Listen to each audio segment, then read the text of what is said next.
Hello friends, welcome to Defence Matrix. तो आज हम जिस चीज़ के बारे में बात करने वाले हैं ये एक्चुअली एक बड़ी आयरनी है। ये अच्छी न्यूज़ है पर इस पर अफसोस भी होता है और हंसी भी आती है। तो हमारे जो रक्षा मंत्री हैं ये 22 सितंबर से 23 सितंबर तक मोरक्को विजिट कर रहे हैं और इस विजिट के दौरान ये इनॉग्रेट करेंगे टाटा की वैप मैन्युफैक्चरिंग फैसिलिटी को। तो ये जो व्हील्ड आर्मर्ड प्लेटफॉर्म है इसको डीआरडीओ द्वारा डिज़ाइन किया गया है और टाटा द्वारा मैन्युफैक्चर किया जाता है।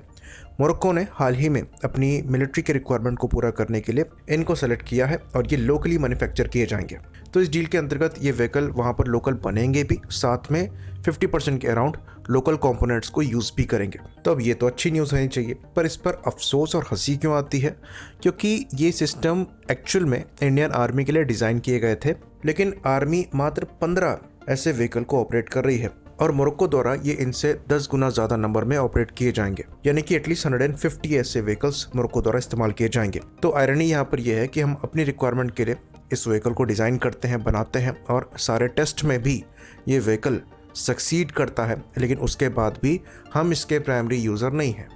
कुछ गिने चुने नंबर्स में हम इन्हें ऑपरेट कर रहे हैं इन्फेंट्री प्रोटेक्टेड मोबिलिटी व्हीकल के अंतर्गत। बाकी सीआरपीएफ ने भी करीबन 6 के नंबर्स में इनको ऑर्डर किया है, पर जितनी हमारी एक्चुअल रिक्वायरमेंट है उसके हिसाब से हमने इनको प्रोक्योर नहीं किया है। ऑल्दो कुछ रिपोर्ट्स सजेस्ट करती हैं कि करीबन 105 के नंबर में हम इनके ऑर्डर्स देंगे, पर अभी तक उसको लेकर क्लैरिटी नहीं है। तो सरप्राइज यहाँ पर इसलिए भी होता है क्योंकि कोई ऐसा स्पेसिफिक इशू यहाँ पर नहीं बताया गया है जिसकी वजह से इनके ऑर्डर्स ना दिए जा रहे हों। उल्टा हम अमेरिका से स्ट्राइकर को प्रोक्योर करने की बात कर रहे हैं और वहीं पर डबल आयरनी हो जाती है। आपका खुद का सिस्टम जो आपकी रिक्वायरमेंट के हिसाब से बनाया गया है, आप उसको टेस्ट कर चुके हैं, कहीं भी आपको परेशानी नहीं आई, लेकिन आप उसे प्रोक्योर नहीं कर रहे हैं, आप उसे एक्सपोर्ट कर रहे हैं और खुद की रिक्वायरमेंट के लिए ऐसा सिस्टम इंपोर्ट कर रहे हैं जो कि किसी और की रिक्वायरमेंट के हिसाब से टेलर मेड है। और यहाँ पर मजाक तब बढ़ जाता है जब स्ट्राइकर को चूज करने के पीछे रीजन ये बताया जाता है कि ये हल्का है और व्हील्ड इन्फेंट्री कॉम्बैट व्हीकल है, जो कि वैप नहीं है। वैप को इन्होंने आर्मर्ड पर्सनल कैरियर की कैटेगरी में डाला हुआ है, जबकि रियलिटी ये है कि एक वर्ड प्ले है।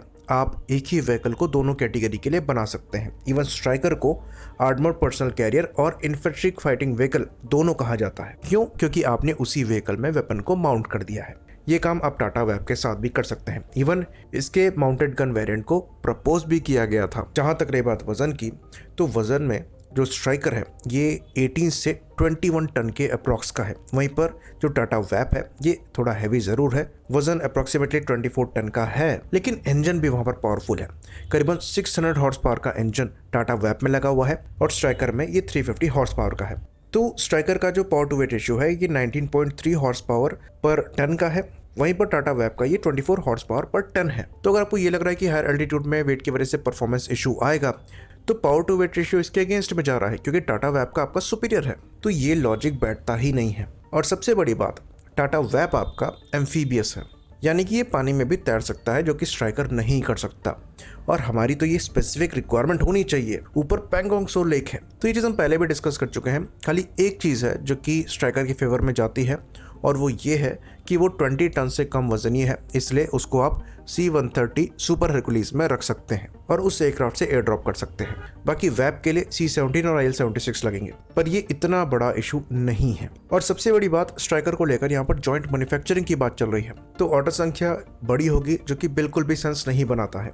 तो ये एक ऐसी डील है जिसका डिस्कशन जब होता है तो एक भी पॉइंट हम इसके फेवर में नहीं सोच पाते हैं, भले ही कितनी कोशिश करें। इवन टाटा वैप का जो सेकंड जनरेशन वर्जन है वो तो पहले से भी ज़्यादा बेहतर है और जो छोटे मोटे इश्यूज भी होंगे उनको सॉर्ट कर लिया गया है। वहाँ तो पावर टू वेट रेशियो आपको 26 हॉर्स पावर पर टन का मिलता है और उस व्हीकल ने 2024 में ही अपने डेवलपमेंटल ट्रायल्स जो हैं कंप्लीट कर लिए हैं। फिलहाल महिंद्रा डिफेंस द्वारा इसे CBRN रिकॉग्निजेंस व्हीकल की कॉन्फ़िगरेशन के अंतर्गत बनाया गया है, पर इसको फिर से डिफरेंट रोल्स के लिए मॉडिफाई किया जा सकता है। तो अगर कोई यहाँ पर ये आर्ग्यू भी करना चाहे कि इनकी परफॉर्मेंस में कुछ इश्यूज हैं, तो फिर सवाल ये उठता है कि मोरक्को ने इनको कैसे चूज कर लिया और लोकली मैन्युफैक्चर करने की बात कर रहे हैं। तो ये कुछ ऐसी चीजें हैं जो कि फ्रस्ट्रेट करती हैं और इनका आप कहीं से भी सेंस नहीं बना सकते। एक जगह तो आप लोकल मैन्युफैक्चरिंग को बढ़ावा दे रहे हैं, दूसरी जगह पर डोमेस्टिक सिस्टम होने के बावजूद आप इम्पोर्ट करने की बात कर रहे हैं, और वो भी ऐसा सिस्टम जो कि एक्सपोर्ट किया जा चुका है। तो क्योंकि वैप आपका लोकल सिस्टम है तो आपका पूरा इस पे कंट्रोल है, आप इसको अपने हिसाब से मॉडिफाई कर सकते हैं,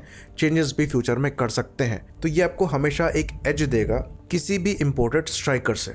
होपफुली मोरक्को में इनके प्रोडक्शन लाइन के इनॉग्रेशन के बाद हमारे डिफेंस मिनिस्टर इंडिया में इनकी मैन्युफैक्चरिंग लाइन के इनॉग्रेशन को लेकर। आई होप इन्फॉर्मेशन यहाँ पर क्लियर रही हो। इसी बात पर इस वीडियो को हम खत्म करेंगे। लाइक करिए, सब्सक्राइब करिए। जय हिंद।